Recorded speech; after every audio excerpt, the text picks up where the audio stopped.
Hello বন্ধুরা, সবাই কেমন আছো? আশা করি ভালো আছো, আমিও ভালো আছি। আজকে একটা রেসিপি নিয়ে এসেছি, গাটি কচু দিয়ে টক। গাটি কচু দিয়ে টক করার জন্য আমি কড়াটা বসিয়ে দিয়েছি, কড়াতে তেল দিয়ে দিয়েছি।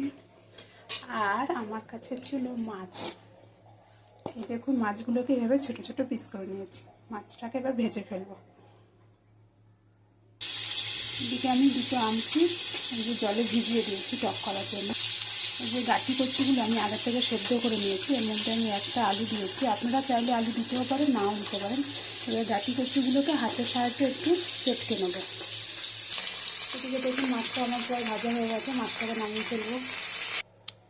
কড়াতে আবার তেল দিয়ে দিয়েছি, ফোড়নে আমি কালো জিরে আর শুকনো লঙ্কা ফোড়ন দেবো।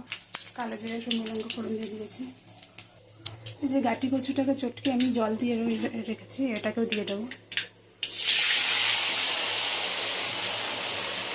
এবার এর মধ্যে মশলা অ্যাড করে দেবো, স্বাদ অনুযায়ী লবণ, হলুদের গুঁড়ো। এখানে আমি স্বাদ অনুযায়ী লবণ আর হলুদের গুঁড়ো দিয়ে দিয়েছি। এবার ভিজিয়ে রাখা আমসিটাও দিয়ে দেবো।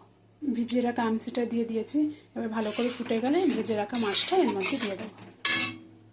ঝোলটা ফুটে এসছে, ভেজে রাখা মাছগুলো দিয়ে দেবো। এই যে গাটি কচু দিয়ে মাছের গাটি কচু আমসি দিয়ে মাছের টক আমার রেডি হয়ে গেছে। বন্ধুরা, এইভাবে একবার করে দেখে খাবেন, অবশ্যই ভালো লাগবে, আমার তো খুবই প্রিয়।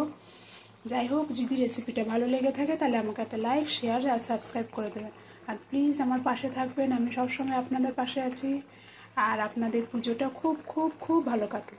থ্যাংক ইউ, আবার দেখা হবে, বাই।